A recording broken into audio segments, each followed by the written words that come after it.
Reasons of negative talking about భారతీయుడు 2.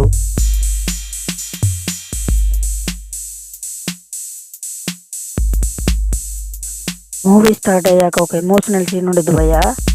అది మనకి ఏ మాత్రం కనెక్ట్ అవ్వదు, కానీ మూవీని మలుపు తిప్పేది ఆ సీన్. అలాగే భయ్య, ఫైనల్ కట్ కాపీ చేసింది ఒకటి, రిలీజ్ చేసింది ఒకటి. అది శంకర్ గారికే తెలియదంట. అసలు ఎంత పెద్ద పొరపాటు భయ్య అది. ఇంకొకటి అందరూ గుర్తుపెట్టుకోవాల్సింది, మూవీ ఎండ్ ఎవరు మిస్ అవ్వద్దు. మూవీ ఎండ్ అయిపోయిన తర్వాత ఇండియన్ 3 ట్రైలర్ అనేది మనకి లాంచ్ చేశాడు. కాజల్ ఫ్యాన్స్కి అయితే అది ట్రీట్ భయ్యా.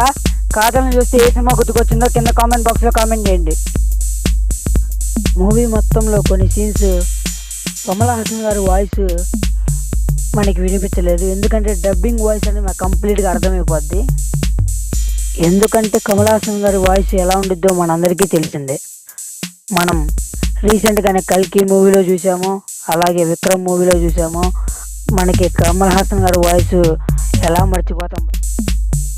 మార్గంలో మీరు, నేతాజీ మార్గంలో నేను. మూవీ చూసినంతసేపు డబ్బులు ఇచ్చి క్లాస్ పీకించుకున్నట్టు ఉండిద్ది. డబ్బులు ఇచ్చి ఎవడ క్లాస్ పీకించుకుంటారు భయ్యా.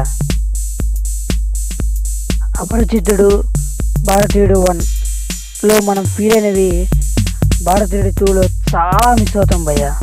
ఎంత క్లాస్ వీక్నట్టు ఉండిద్ది అంటే అంత క్లాస్ వీక్నట్టు ఉండిద్ది భయ్య.